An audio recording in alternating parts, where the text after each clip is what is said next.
หนึ่งเมื่อนานมาแล้วมีสองสามีภรรยาคู่หนึ่งสามีชื่อว่านายเลื่อมภรรยาชื่อว่านางเอื้อ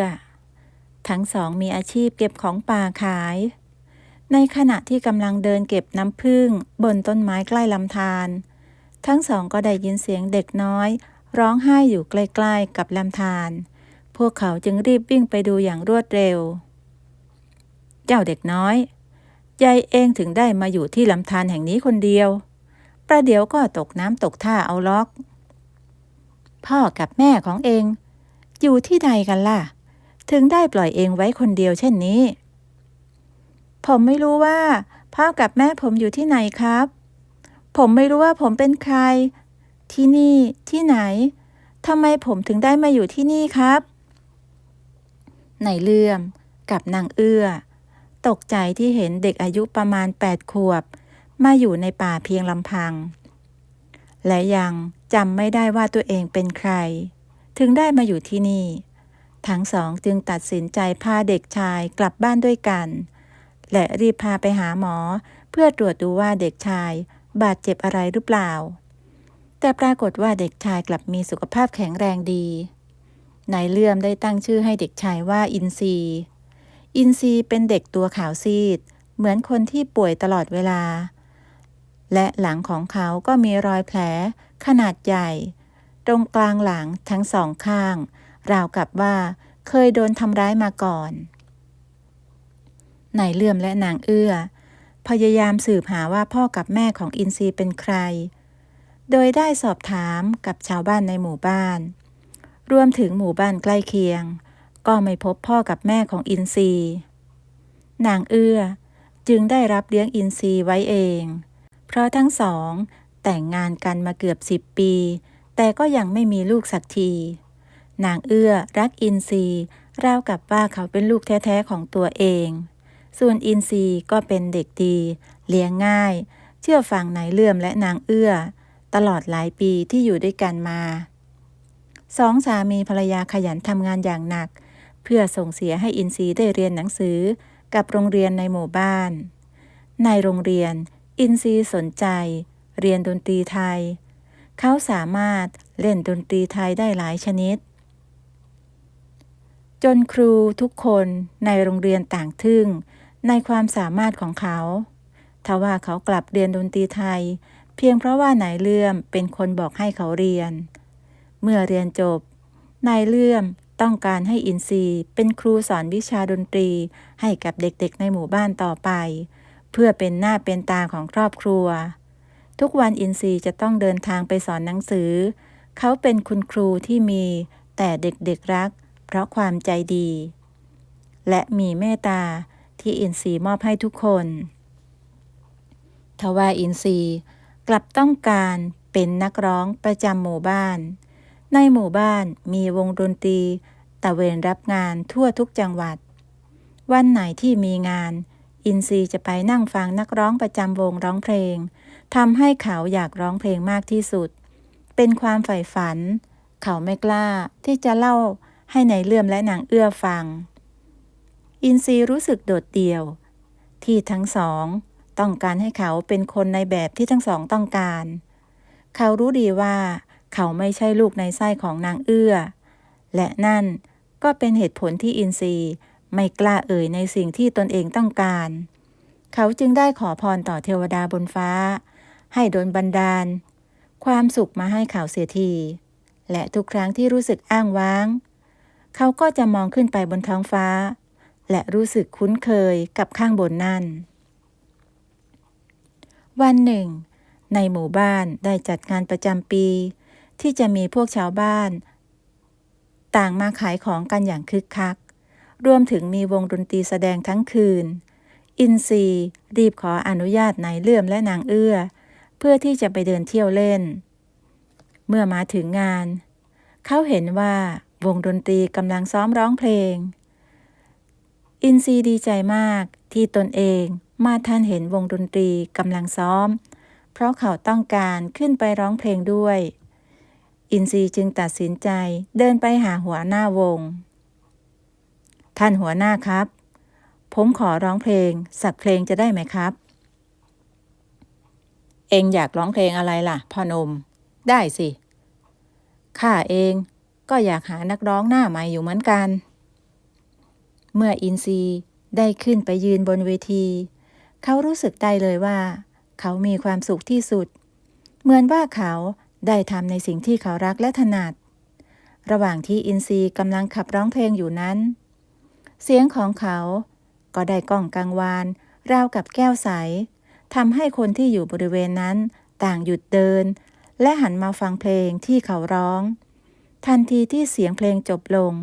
เสียงปรบมือก็ดังขึ้นชายหนุ่มยิ้มดีใจที่เขาทำให้คนฟังมีความสุข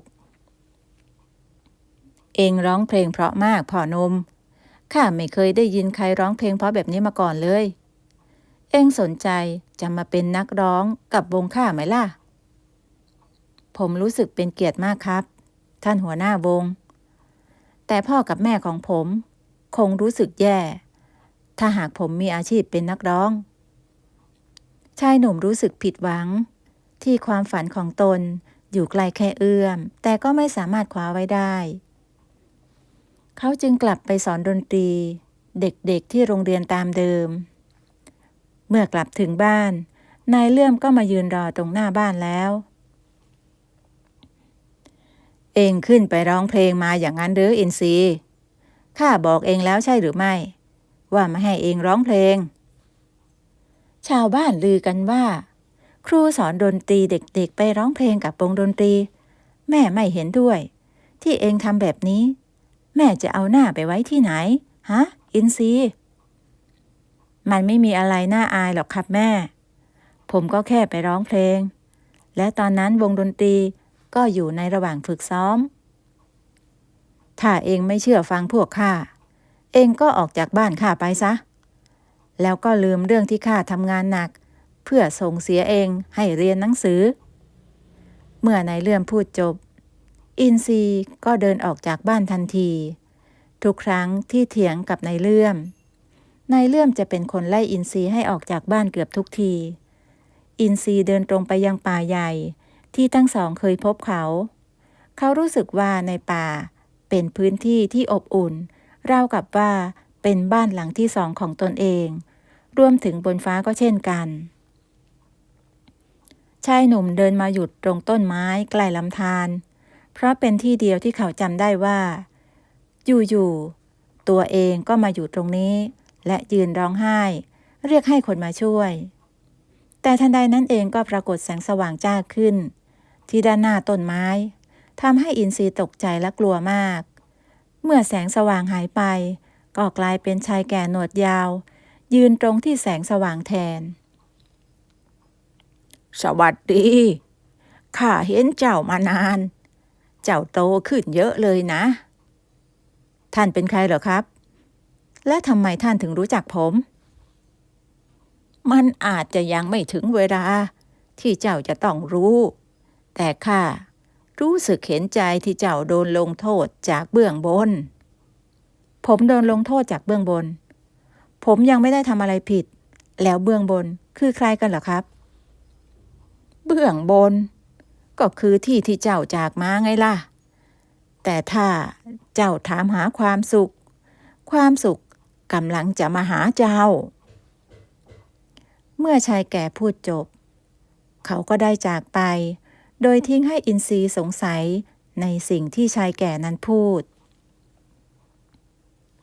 แต่ระหว่างทางที่เขากำลังออกจากป่าอินทรีก็พบกับหญิงสาวที่ดูเหมือนว่าเธอกำลังหลงทางทำให้อินทรีต้องรีบไปช่วยเธอมาอยู่ที่ป่านี้ได้อย่างไรฉันไม่เคยเห็นแถวนี้มีบ้านคนมาก่อนฉันชื่อว่ากัลยาและฉันอยากกลับมาเที่ยวบนโลกมนุษย์เธอพูดจาแปลกนักเธออยู่บนโลกมนุษย์อยู่แล้วนี่นะถ้าเธอโตจนอายุขนาดนี้แล้วที่จริงฉันอายุเยอะพอสมควรแล้วก็ใช้ชีวิตมานานมากแล้วตอนนี้ฉันอยากเรียนรู้วัฒนธรรมที่ไม่เคยรู้มาก่อนบนโลกใบนี้อินทรียังคงไม่เข้าใจในสิ่งที่กัลยาพูดและเขา ก็ไม่ต้องการปล่อยให้กัลยาอยู่ในป่าเพียงลำพังดังนั้นเขาจึงชวนกัลยากลับบ้านไปพร้อมกับเขาด้วยเมื่ออินทรีกลับมาถึงบ้านนายเลื่อมกับนางเอื้อต่างก็สงสัยว่าหญิงสาวที่กลับมาพร้อมลูกของตนเป็นใครอินทรีจึงได้เล่าเหตุการณ์ที่เขาเจอกับกัลยาให้ทั้งสองฟังกัลยาอาศัยอยู่บ้านของอินทรีเพราะอินทรีนั้นไม่รู้ว่าจะไปตามหาญาติของเธอได้ที่ไหนและดูเหมือนว่ากัลยาจะมีความสุขเมื่อได้อยู่กับเขาที่นี่เธอช่วยนางเอื้อทำกับข้าวและทำงานบ้านงานเรือนรวมถึงตามอินทรีไปสอนดนตรีกับเด็กๆที่โรงเรียนอีกด้วยซึ่งเขาก็ไม่เข้าใจว่าเหตุใดกัลยาถึงได้ดูเหมือนคนที่ไม่เคยทำอะไรมาก่อนเพราะดูเธอจะตื่นเต้นกับเหตุการณ์ตรงหน้าทุกครั้งไปกัลยาสังเกตว่ามนุษย์จะทักทายกันด้วยการยกมือขึ้นประสานและก้มหัวลงเล็กน้อย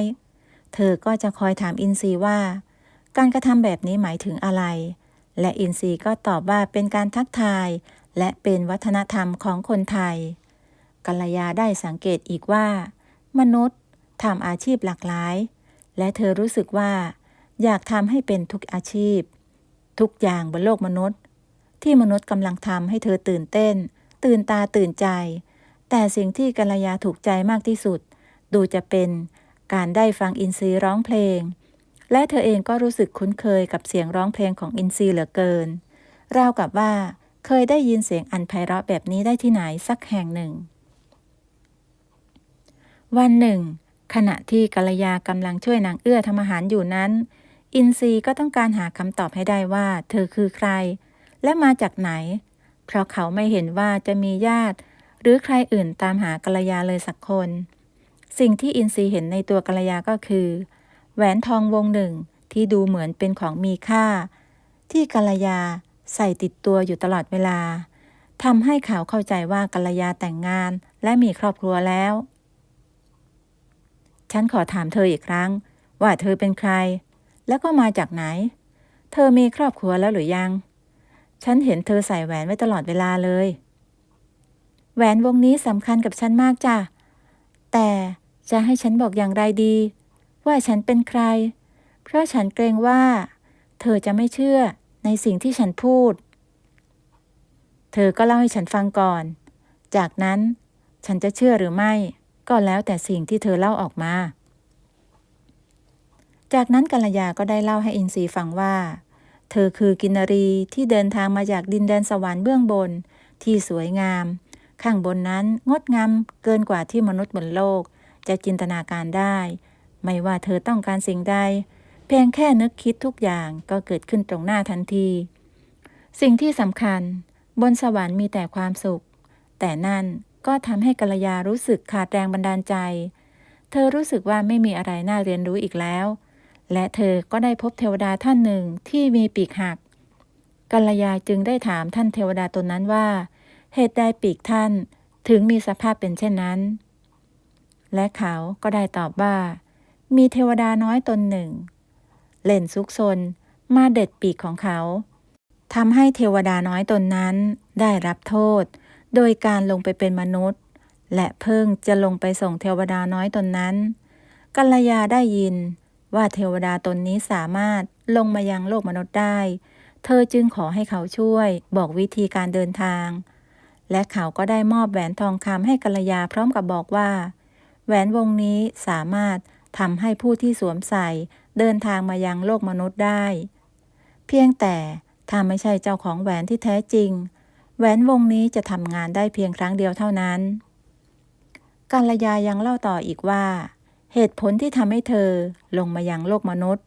ยังมีอีกหนึ่งสิ่งนั่นก็คือเธอต้องการมาเรียนรู้ถึงวัฒนธรรมการใช้ชีวิตของมนุษย์ทุกคนถึงแม้ว่าเธอจะมองลงมายังโลกมนุษย์ได้แต่ก็ไม่เหมือนกับที่เธอได้สัมผัสด้วยตนเองอินทรีได้บอกกับเธอว่าถ้าเธอต้องการอยู่ที่โลกมนุษย์ให้นานขึ้นเธอจะต้องทำตามวัฒนธรรมของมนุษย์โดยการแต่งงานกับเขาเพราะตามธรรมเนียมประเพณีหนุ่มสาวที่อยู่บ้านเดียวกันจะต้องจัดพิธีแต่งงานเพื่อเป็นเกียรติแก่ผู้หญิงเนื่องจากตอนนี้ชาวบ้าน ได้ลือกันไปว่าอินทรีได้พากัลยามาจากอ้อมอกของครอบครัวของเธอกัลยาไม่เข้าใจพิธีการแต่งงานว่าคืออะไรจนกระทั่งเมื่อถึงวันแต่งงานเธอก็ตกใจกับจำนวนผู้คนมากมายที่มาที่บ้านของอินทรีและแต่ละคนก็ช่วยเหลือซึ่งกันและกันไม่ว่าจะเป็นการทำอาหารต้อนรับแขกจัดตกแต่งงานให้สวยงามกัลยาพบว่ามนุษย์แต่ละคนช่างมีน้ำใจจึงทำให้เธอรู้สึกมีความสุขที่ได้เห็นภาพที่สวยงามชายหนุ่มรู้สึกดีกับกัลยาเพราะความใส่ซื่อของเธอทำให้เขากลับมามีรอยยิ้มอีกครั้งกัลยาเป็นหญิงสาวที่อินทรีรู้สึกว่าสวรรค์ได้ประทานมาให้เขาไม่รู้สึกโดดเดี่ยวอีกต่อไปแม้ว่าความฝันที่ต้องการเป็นนักร้องของตัวเองจะยังไม่เกิดขึ้นแต่กัลยาก็ทำให้เขาลืมความทุกข์ไปได้วันหนึ่งขณะที่อินทรีกำลังสอนเด็กๆเรียนดนตรีหัวหน้าวงดนตรีที่จัดงานตามสถานที่ต่างๆเดินทางมาหาเขาที่โรงเรียนและบอกกับเขาว่าให้ไปช่วยร้องเพลงให้กับวงเพราะนักร้องเกิดอุบัติเหตุทว่าอินทรีจะต้องใช้เวลาตัดสินใจและไม่ต้องการให้นายเลื่อมกับนางเอื้อรู้เรื่องนี้จากนั้นเขาจึงได้ปรึกษากับกัลยาฉันควรจะบอกพ่อกับแม่ยังไงดีหรือเรื่องที่ฉันจะไปช่วยวงดนตรีร้องเพลงฉันอยากให้เธอบอกความจริงให้พ่อกับแม่รู้เธอรู้ไหมว่าบนสวรรค์เทวดานางฟ้าและกินนารีต่างไม่เคยมีใครพูดปดถ้าเกิดมีการพูดปดขึ้นมาจะต้องโดนลงโทษทันทีข้างบนนั้น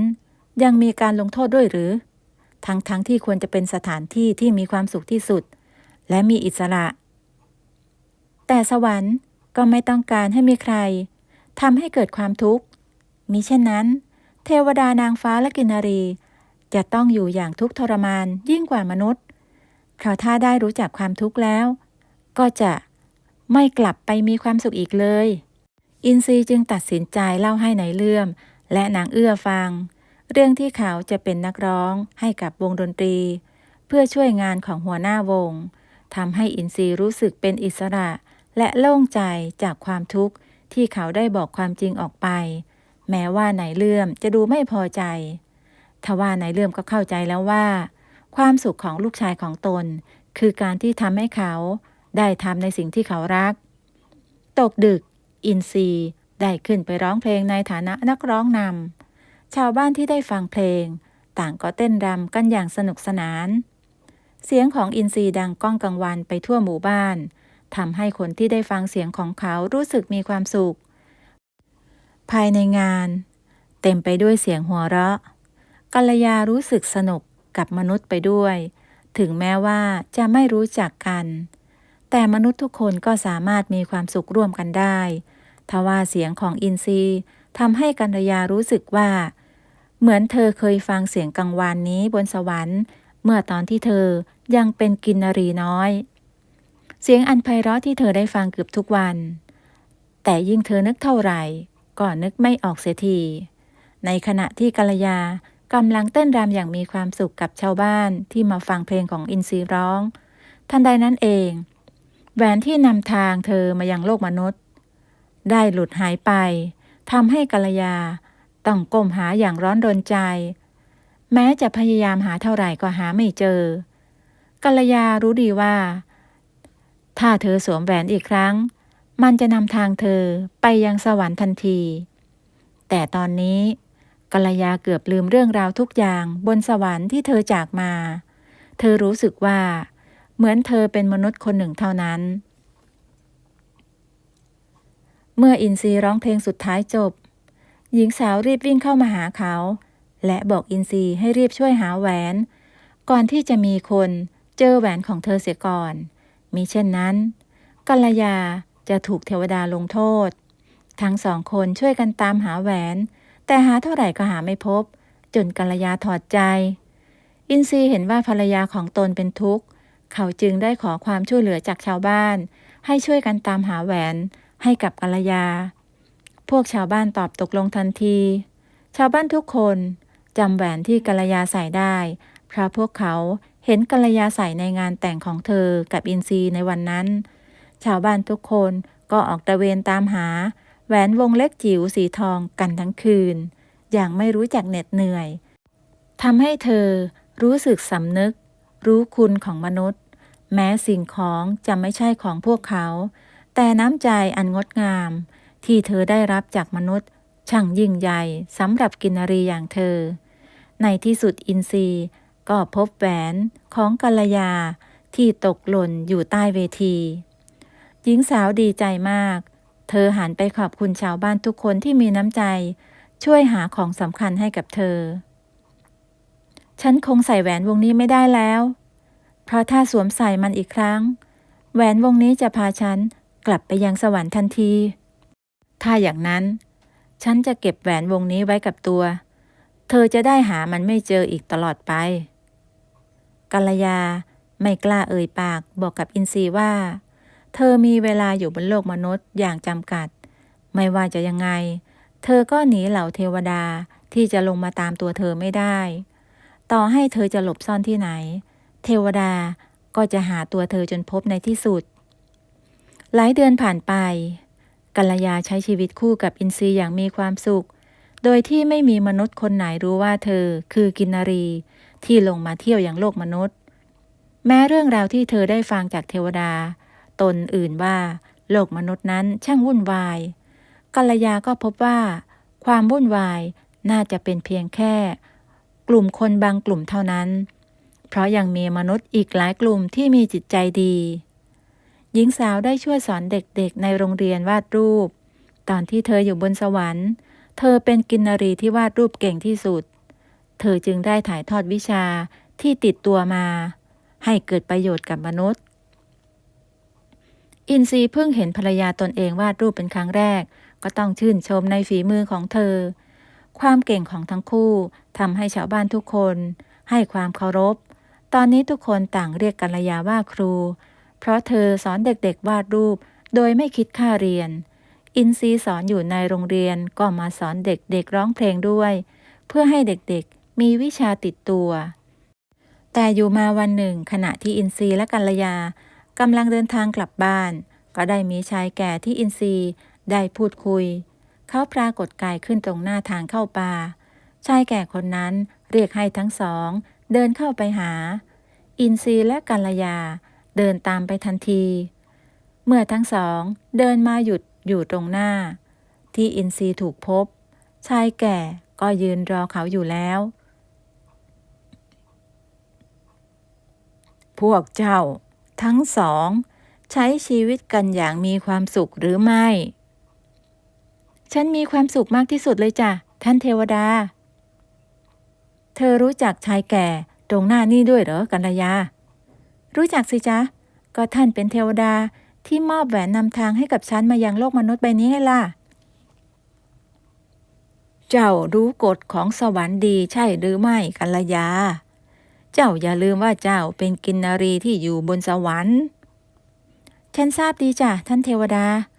ขอบคุณที่มาเตือนฉันนะจ๊ะหลังจากที่กัลยาพูดจบเทวดาชราก็ได้หายตัวไปทันทีเทวดาชราตนนี้ไม่สามารถอยู่บนโลกมนุษย์ได้นานเพราะแหวนของเขายังคงอยู่ที่กัลยาเกือบลืมไปแล้วว่าเธอมีแหวนนำทางกลับสวรรค์เพราะหลังจากที่อินทรีเก็บแหวนเธอไว้เธอก็ไม่เคยหามันพบอีกเลยเทวดาตนนั้นมาเตือนเธอเรื่องกฎของสวรรค์อะไรหรือกัลยาฉันฟังแล้วก็ไม่ค่อยเข้าใจไม่มีอะไรหรอกจ้ะบนสวรรค์มีกฎก็จริงแต่ฉันไม่ได้ทำอะไรผิดกฎเลยนี่จ๊ะกัลยาพูดปดกับอินทรีการพูดปดกับเขาทำให้กัลยารู้สึกเป็นทุกข์ตอนนี้เธอได้เรียนรู้แล้วว่ามนุษย์เองก็มีความทุกข์จากสิ่งที่พวกเขาก่อขึ้นเองกัลยาจำเป็นต้องพูดปดเพียงเพราะเธอไม่กล้าที่จะเผชิญหน้ากับความจริงเรื่องที่เธอต้องกลับสวรรค์และต้องแยกทางกับอินทรีเห็นว่ากัลยามีท่าทีแปลกไป ตั้งแต่ได้พบกับเทวดาตนนั้นเธอมีสีหน้ากังวลตลอดเวลาอินทรีจึงได้ตัดสินใจพากัลยาไปทำบุญปล่อยนกปล่อยปลาที่วัดแถวบ้านหญิงสาวรู้สึกตื่นเต้นและแปลกตาเพราะเธอไม่เคยไปวัดมาก่อนที่นี่มนุษย์เรียกว่าวัดอย่างนั้นหรืออินทรีใช่จ้ะที่นี่คือวัดเป็นศูนย์รวมจิตใจให้กับมนุษย์บนโลกใบนี้ฉันรู้สึกจิตใจสงบมากขึ้นเลยจ้ะขอบคุณอินทรีมากนะจ๊ะถ้าเธอกังวลใจหรือไม่สบายใจก็บอกฉันได้นะฉันจะได้พามาวัดบ่อยๆฉันเคยได้ยินจ้ะมนุษย์คนไหนที่เพียรทำแต่ความดีงามแม้ว่าพวกเขาจะอยู่ในโลกมนุษย์ก็ตามพวกเขาก็จะได้พบแต่ความสุขเหมือนได้ขึ้นสวรรค์แล้วจ้ะเมื่อเธอพูดจบเธอก็สำนึกได้ว่าสิ่งที่เธอกำลังพูดอยู่นั้นเหมือนว่าเธอกำลังจะพูดให้ตัวเองเพราะเรื่องที่เธอกำลังทุกข์ใจนั่นก็คือเรื่องที่เธอไม่กล้าเอ่ยความจริงจนทำให้เธอไม่มีความสุขเลยกัลยาคิดได้ดังนั้น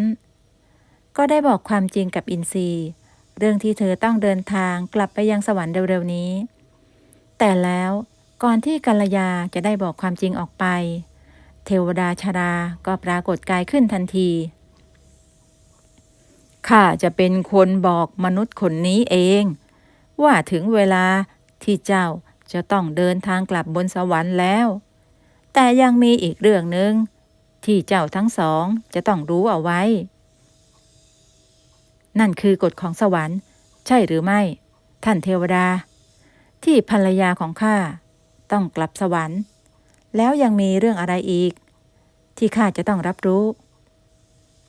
อินทรีเอ๋ยแท้จริงแล้วเจ้าก็คือเทวดาน้อยที่ถูกลงโทษให้ลืมทุกอย่างบนสวรรค์แล้วลงมาเป็นมนุษย์จะให้ข้าเชื่อในสิ่งที่ท่านบอกได้อย่างไรกันเทวดาชราจึงเล่าเรื่องราวของอินทรีให้เขาฟังเขาเป็นเทวดาตัวน้อยที่เล่นสนุกสนานจนเกินงามและไปทำผิดกฎของสวรรค์โดยไปเด็ดปีกของเทวดาอีกตนหนึ่งซึ่งก็คือเขาเองซึ่งผิดกฎร้ายแรงที่สุดนั่นจึงทำให้อินทรีต้องลงมายังโลกมนุษย์จนได้พบกับนายเลื่อมและนางเอื้อตอนที่อินทรีอยู่บนสวรรค์เขาเป็นเทวดาตัวน้อยที่มีเสียงอันไพเราะและนั่นก็เป็นเพียงสิ่งเดียวที่อินทรีไม่อาจละทิ้งมันได้เขาจึงได้ขอให้ท่านเทวดารักษาเสียงของเขาไว้เหมือนเดิมทันทีที่กัลยาฟังเทวดาชราพูดจบเธอก็นึกออกทันทีว่าเสียงอันไพเราะที่เธอได้ฟังเมื่อตอนอินทรีร้องเพลงเธอเคยได้ยินจากที่ไหนก่อนอินทรีเคยเป็นเทวดาน้อยซึ่งเป็นเพื่อนกับกินนารีน้อยอย่างเธอกัลยาหลงรักเสียงก้องกังวานของอินทรีตั้งแต่เขายังเป็นเทวดาแต่อยู่ๆวันหนึ่งเทวดาน้อยตนนั้นก็หายไปกัลยารู้เพียงว่าเขาได้รับโทษสูงสุดอินทรีเอ๋ยเจ้ารู้หรือไม่ว่าแผลเป็นที่หลังของเจ้าเคยมีปีกที่สวยงามมาก่อนแผลเป็นนั่นไม่ใช่แผลเป็นธรรมดาท่านเทวดาอินทรีจะกลับไปยังสวรรค์ได้อีกหรือไม่คะคงไม่ได้หรอกเพราะเขาถูกล้างความทรงจำไปหมดแล้วตอนนี้เขาคือมนุษย์และต้องทำหน้าที่มนุษย์ให้ดีโดยการเพียรทำความดีเพื่อจะได้กลับไปยังสวรรค์ได้อีกครั้งแต่ฉันไม่ต้องการพรากจากเขาฉันต้องการพาเขากลับสวรรค์ด้วยถ้าเจ้าต้องการพาเขากลับสวรรค์มันก็มีอีกทางหนึ่งที่จะให้พวกเจ้าทั้งสองเลือกเทวดาชราได้บอกกับกัลยาและอินทรีว่าความรักของอินทรีและกัลยามีพลังมากพอที่จะทำให้ทั้งสองคนอยู่ด้วยกันอีกครั้งแต่ก็ต้องแลกมาด้วยกัลยาจะจำอะไรไม่ได้เลยหากเลือกที่จะอยู่บนโลกมนุษย์ต่อไปเธอจะจำไม่ได้แม้กระทั่งอินทรีและอินทรีจะต้องทำความรู้จักกับกัลยาใหม่อีกครั้งส่วนอินทรี ถ้าเขากลับสวรรค์ด้วยความรักบริสุทธิ์ที่มอบให้กับกัลยาเขาก็จะแลกมาด้วยลืมกัลยาทุกอย่างโดยไม่มีความทรงจำอีกต่อไปถ้าผมได้กลับสวรรค์แล้วผมต้องลืมคนที่ผมรักผมขอเลือกที่จะอยู่บนโลกมนุษย์เพื่อเพียรทำความดีต่อไปและอดทนรอที่จะได้เจอกัลยาอีกครั้งครับฉันเลือกที่จะกลับสวรรค์โดยยังมีความทรงจำเรื่องของอินทรีย์และใช้ชีวิตอยู่บนสวรรค์อย่างมีความสุขเพื่อรอพบเขาอีกครั้งจ้ะทั้งสองตัดสินใจที่จะแยกทางกันไปตามเส้นทางที่กำหนดไว้โดยไม่ลืมตัวตนของกันและกันและกลับไปทำหน้าที่ของตนให้สมบูรณ์กัลยาได้สวมแหวนและได้หายตัวไปในที่สุดเพื่อกลับไปรอคนที่เธอรักบนสวรรค์ที่สวยงามกัลยาได้ยอมรับเรื่องการจากลาเพราะความทรงจำระหว่างเธอกับอินทรีทำให้เธอมีแรงบันดาลใจในการใช้ชีวิตอยู่บนสวรรค์ต่อไปกัลยาได้เรียนรู้ว่าไม่ว่าจะอยู่บนโลกสวรรค์หรือโลกมนุษย์ก็ทำให้มีทั้งความสุขและความทุกข์ได้เช่นกันถึงแม้สิ่งรอบตัวจะสวยงามหรือไม่สวยงามเพียงใดแต่ถ้าภายในใจมีความสุขเธอก็จะพบแต่ความสุขตลอดไป